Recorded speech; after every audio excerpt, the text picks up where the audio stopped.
Welcome to Branded. I'm chatting with Andrew Katz, who is CMO at Athletic Brewing Company, the largest brewer of non-alcoholic beers in the US. How do you think about your market to start with? Do you think of it as like, that sort of seems like a niche category? And I know you think about how do you expand that category. How do you think about your market and who your target audience is and who is your aspirational audience? Great to be here. In terms of niche, it's far from niche. It's actually the fastest growing segment of beer right now. So non-alcoholic is the fastest growing segment, driven primarily by consumer trends. So there's been a very seismic shift in terms of people's attitudes towards alcohol and preference for alcohol. So we are very much riding this wave of people looking to improve their health, wellness, and well-being. You know, the category grew over 30% last year, and that's coming off of many years of double-digit growth. So we're getting to the point where in some retailers, we're actually as big as 10% of total beer sales, and in some cases, the largest seller of beer, alcoholic or not, in certain retailers. You mentioned a few things like health and wellness and fitness-oriented people. Is that sort of one type of group? Are there others who are just not into it for the health and wellness benefits, but there might be another reason why they want to be alcohol free? Is there others? How do you just like think about the market then and who you're trying to reach? Primarily, we're trying to reach people who love beer, right? Because we ultimately brew incredible non-alcoholic beer. And for the most part, when we are sampling our product with people and we give it to them, they're like, oh my God, this tastes like beer. And it's like, yeah, it tastes like beer. It tastes like a great IPA or a great hazy IPA. And ultimately, so many of the rituals are exactly the same. The crack of the can, the flavor, the experience, so that, you know, people will often mix it, right? So we talk about three use cases primarily. One is it's a spacer. So I'm going to use it. I'm going to go back and forth between alcohol and non-alcohol. It's a chaser. I'm going to do a shot of something and chase it with a non-alcoholic beer because like that's the only buzz I want. Or a replacer where tonight it's Wednesday night. I'm going to turn on a basketball game. I would love a beer, but I'm really not in the mood for alcohol because I'm doing a early morning workout tomorrow. So those are sort of the use cases. So in terms of who our audience is, generally speaking, is people who are more, inclined to be in touch with their health, right? So they're not necessarily triathletes, although many triathletes are big fans of athletic, but it's people who we like to think of are actively improving their health and wellness and well-being. It could be very small steps that they're taking. So to reach those folks, and you sort of said, I hadn't thought about that, but three use cases, spacer, chaser, and replacer. Do you market based on use case to different groups? And how do you think about communicating it? And how is it different than, any number of non-alcoholic beers by the AB InBev that's making Budweiser or Heineken, which you used to work at before, or others? How does it sort of differ when you're like dedicated to non-alcoholic beer? Great question. So I'll start with the first part of your question first, which is we don't really market to a particular use case. I think a lot of what we do as marketers of athletic is really educate people about the different use cases. And then ultimately they make the choice about here's how I'm going to play it tonight or this week or this month. And ultimately we are not a company that is on a soapbox about you should or shouldn't drink. It's really very individual. We just want to be an incredible option for when people are kind of picking one of those use cases. They pick athletic. So does that mean then you would sit out something like a dry January or a dry-ish January, which is the new trend, or others? Do you not want to play in those areas as an option for reducing your alcohol intake at, let's say, a moment like sometimes people do to take a break from alcohol? Or are you leaning into those kind of things and saying, hey, you don't have to give up a great tasting beer in January just because you're going dry? It's the latter. So we this year, our campaign for January is Athletic January because there's nothing dry about it.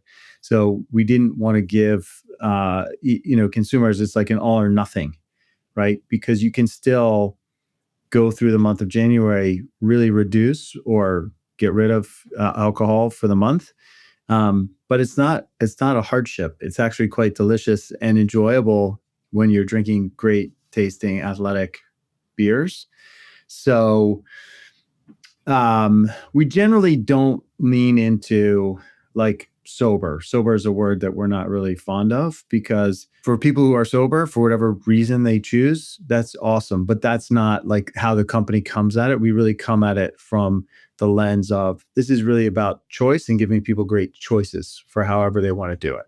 What about the name Athletic? Like just that name itself, which of course, is directly correlated with fitness, sports, all of that. Is that significant for how you approach the brand and marketing? So the idea always was that this was going to be an aspirational brand, that it was going to be a sort of like people who are inclined to like think about their health and wellness, right? And it's in the name. Also, it's an easy bar call. I'll have an Athletic. You go to retail, where's the Athletic?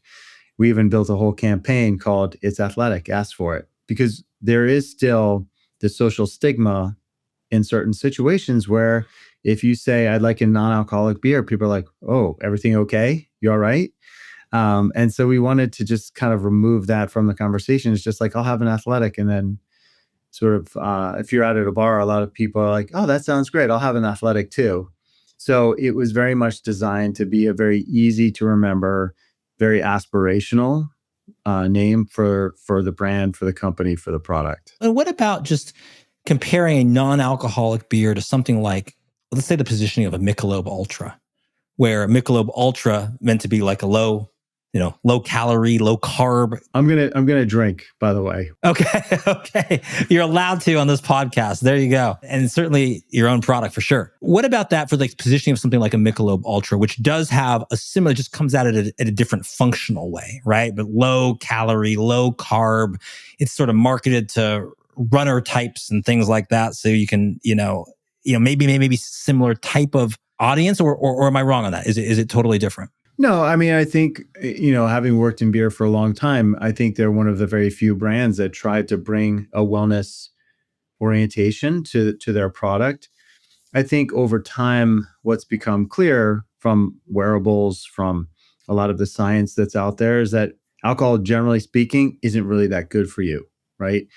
And so I think they have a little bit of, a mixed message, because it's like, do all these healthy things and then drink our beer. But ultimately, it's not really conducive to maintaining that sort of a lifestyle. Now, they just did launch their own version of Mich Ultra Zero. So now they have a version that has no alcohol. So I think they can say that more credibly. For us, and you had asked this question earlier, which I didn't answer, what's the difference between us and sort of the, Budweiser Zero or Mich Ultra Zero or Heineken Zero?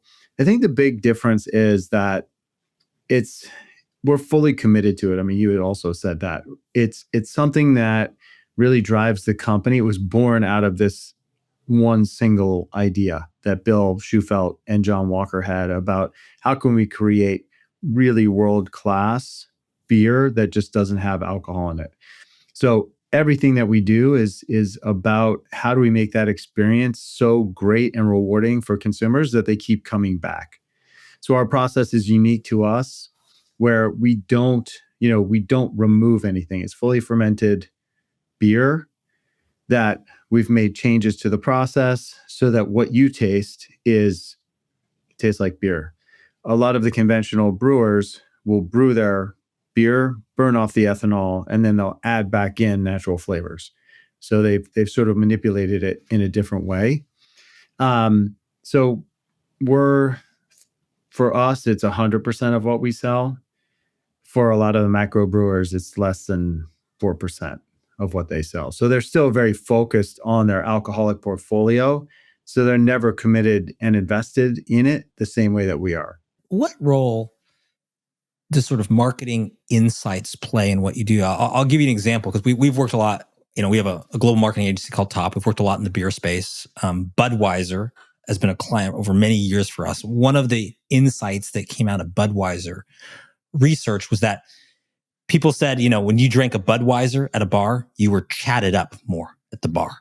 Like you were like, seen as more approachable than say maybe we're used to work before, like a Heineken or something like that, right? It's a little bit more positioned a little bit differently. So Budweiser, you're genuine and authentic. People will chat you up. So we actually did a whole campaign for Budweiser that we called it Beer Impressions. And what it was like, what is the impression you're making at a bar? What does it say about you when you drink a domestic beer like Budweiser versus an imported beer like a Heineken or a gin and tonic or something else? And reinforcing Budweiser's genuine and authentic positioning. So that was like marketing insight all the way through to campaign.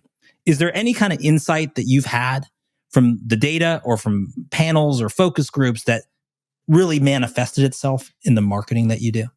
It's interesting. So the way that Bill Schufeld and I met was at the sampling table at the end of a half marathon. Okay.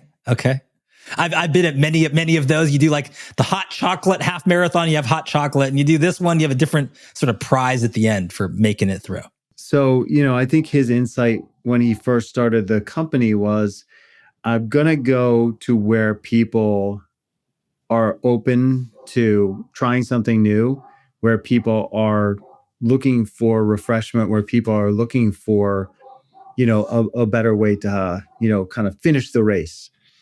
And I think that's still very true about how we approach marketing today, which is we have a very experiential brand.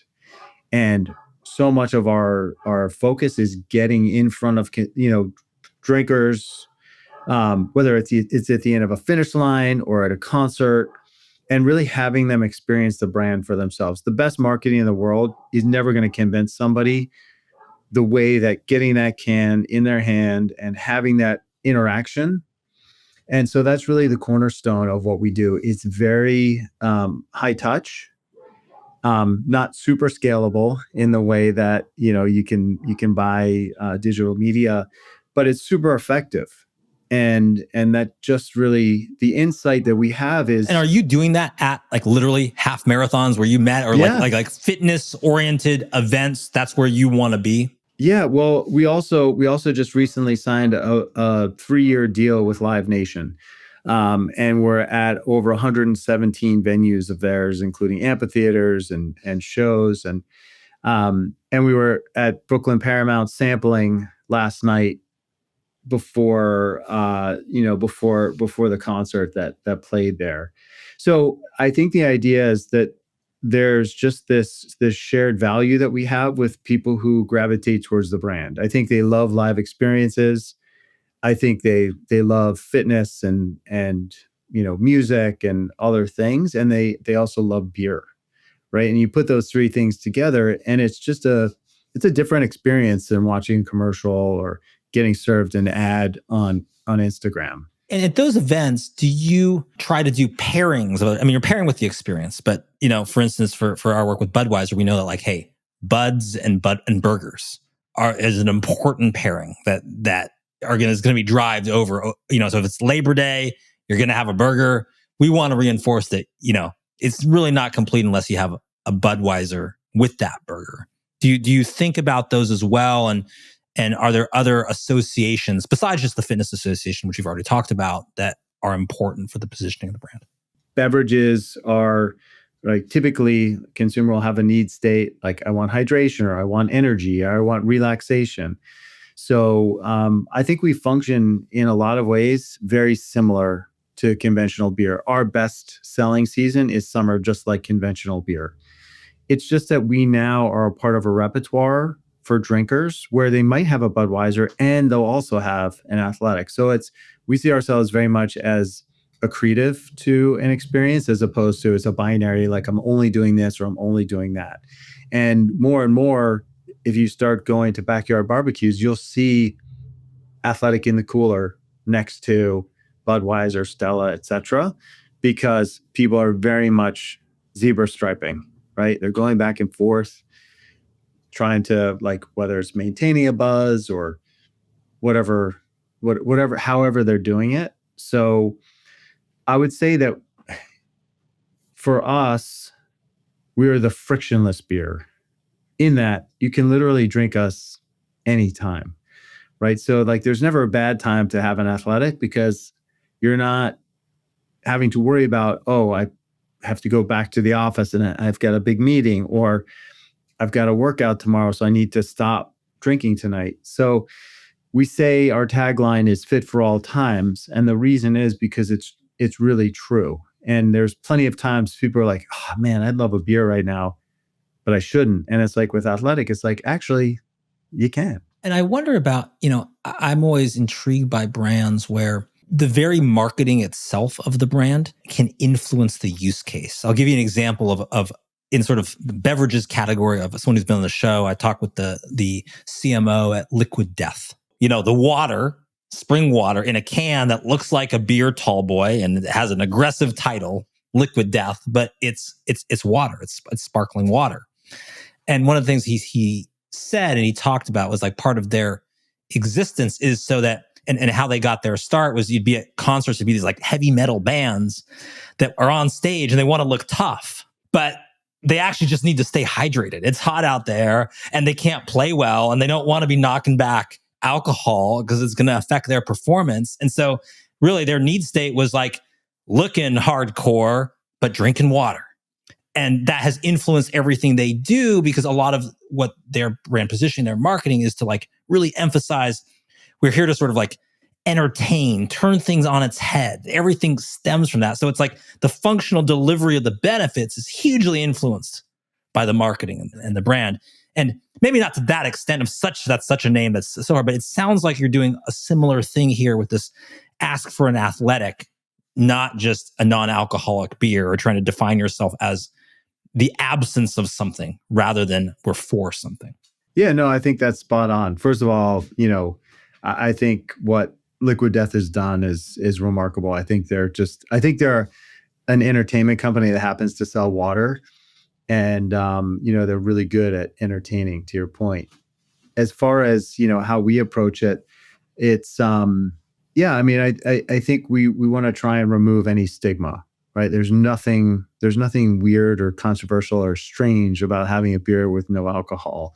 I think it is a process though, right? There's not, I do think there's still that societal pressure that people feel like a little guilty or sheepish about. So we're through our marketing, we're trying to remove some of that stigma. Just ask for an athletic. It's that simple. And now we're so well distributed that it's much easier to find us, whether you're at a concert, at a restaurant, at a grocery. We're basically in all, not basically, we're in all 50 states in virtually every single channel. So it's much easier to find us wherever you go. And one other brand that comes to mind, and then I want to ask you to wrap up about your kind of prior brand experience, but one other brand that comes to mind is we did a lot of work on really in the infancy and the launch of Harmless Harvest coconut water. I don't know if you ever, Harmless Harvest, number one. I'm a fan. I buy it at Costco. I love it. Okay, there you go. Premium coconut water, years being the kind of number one coconut water in Whole Foods. And if you're a fan, this distinctive part about Harmless Harvest, really two things. One is that, let me ask you this, what color is Harmless Harvest? Pink. It's pink. So because of how it's sourced, it's pink. And so we did a lot to sort of lean into that because it became a defining brand mark. And then the second thing was this positioning around this idea of fair for life, which sort of went beyond fair trade. It was like everyone in the whole value chain of this product is going to be treated fairly beyond that. And we worked on that hard to bring that out. So are there other cues, things about the product that signal, I don't know if it's quality, I don't know if it's positioning, I don't know if it's like where it fits the values you want to bring and share. People who are into fitness and wellness and health sometimes are also passionate about values they have and what they want to do in the world. Are there any cues in athletic that are meant to highlight that? Yeah, no, it's a great point. Well, first, we are proudly a B Corp and maintain, you have to maintain that year over year. So like you're getting graded on how well you're doing in that regard. So B Corp is something we're really proud of. And I think it is a signal that, the way we do things is we try and do everything the right way. We try and do it with, very kind of forward thinking, And then the other thing that we do that makes us unique is we have a program called Two for the Trails, and 2% of all of our sales up to $2 million go back into communities all across the US and every market where we operate. So it's a grant-based program because we do believe like you got to put your money where your mouth is. You want more people outside and active? Well, do something about it, and which is what we do. So we spend or we kind of put grants out into the world where people can have better access to trails, and it could be oceanfront, it could be, but it's basically getting people outside, and it's community oriented in that the community says, this is important to us. We're going to write a grant proposal, and then we're able to allocate funds so that communities can improve or start or protect, their open spaces. What do you think, generally speaking, in the industry, whether you define that as beverage or alcohol and spirits, what do you think people in the industry just miss or overlook or underestimate that you think ought to be paid attention to more if they're going to be more successful? I mean, the shifting nature of the consumer is the one that I think about a lot. Younger generations, Gen Z, they're not necessarily gravitating towards beer. It's not. I think a lot of the beer industry, it just assumes in incorrectly that people are always going to have like beer is always going to be the first choice because it's always been that way. That's not happening. Like with the emergence of THC and CBD and RTDs and other flavor forward and quite frankly, better value for your money options, a lot of younger consumers are skipping the beer aisle. And that's not good for anyone. It's not good for us. It's not good for the major players. So I think what people miss is that just because it's been this way doesn't mean it's always going to be this way. And we need to really understand, consumer needs, consumer motivation.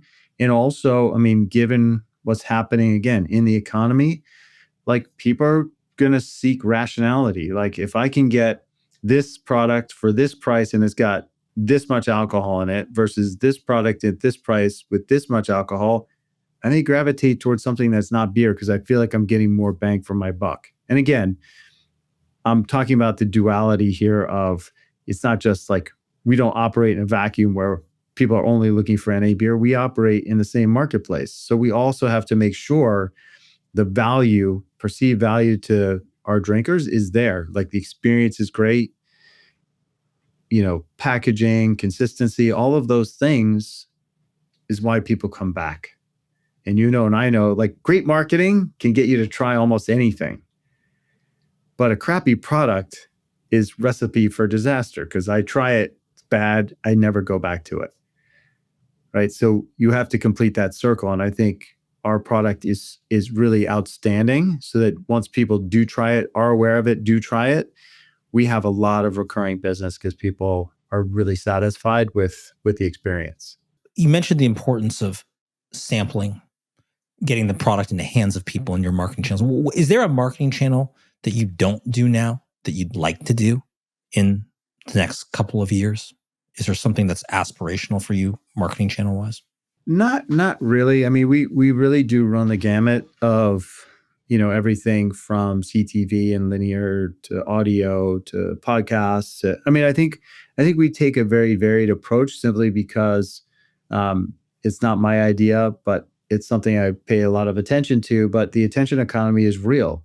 And trying to get someone's attention is harder than ever because there's just so much fragmentation and people are spending time everywhere. I think you have to be able to show up the right way. And again, this feels a bit cliche, but you really have to understand what people are consuming on TikTok so that you can put out content that feels like TikTok content, or you have to put, things up on Reddit that feel like they're from someone who's a Redditor or who's a contributor who knows how to talk to the community. And so I think for us, it's continuing to test and learn on different platforms what works as opposed to, I really wish I could do this. I think the barriers to doing things these days are very low. As media has become more and more democratized, I think, you can find your audience a lot of different places. That's not the hard part in my mind. The hard part is showing up the right way where they're going to actually pay any attention to you. A question we sometimes ask on the show to wrap up is, what is the worst advice you've ever received? I think maybe some of the worst advice is, that you need to have a 5-year plan. What's your 5-year plan? What's your 10-year plan? I don't know. It was just something that didn't ever feel very meaningful to me, because I think the best thing to do, especially depending on where you are in your career, is really is look forward. Not that you necessarily need to map it, but you need to think about, am I learning things? Am I getting challenged? What are people who are 5 years older from me at this company doing? Are there even people 5 years older than me still at this company? And do your own assessment about, like, where could I go where I could learn new things? Where could I go where I'm more challenged? Where could I go where I feel like I could have some longevity in a role? And so for me, it's like, it's not having a plan per se, but it is thinking critically about, like, what do you want? In other words, like, where are you going to find satisfaction? Where are you going to find a place that is going to offer you more than just, a paycheck? On the flip side, what is the best advice you've ever received? I left corporate America for a little bit and went on my own entrepreneurial journey. And I think the best advice I got was from my wife, who just, would consistently tell me after my worst day, keep going. And I think, I have so much respect for Bill and John, who started Athletic, and I have so much respect for entrepreneurs who, have heard no 1,000 times and they kept going, because some of the best outcomes are after the darkest days. And you'll never know that if you stop. So you got to keep going. And do you take some of that experience? I mean, I know in the past, you've founded a fitness technology startup called Instructor. You've led brands and teams at PepsiCo, American Express, and Heineken. What do you take from each of those for your current challenges or future challenges now?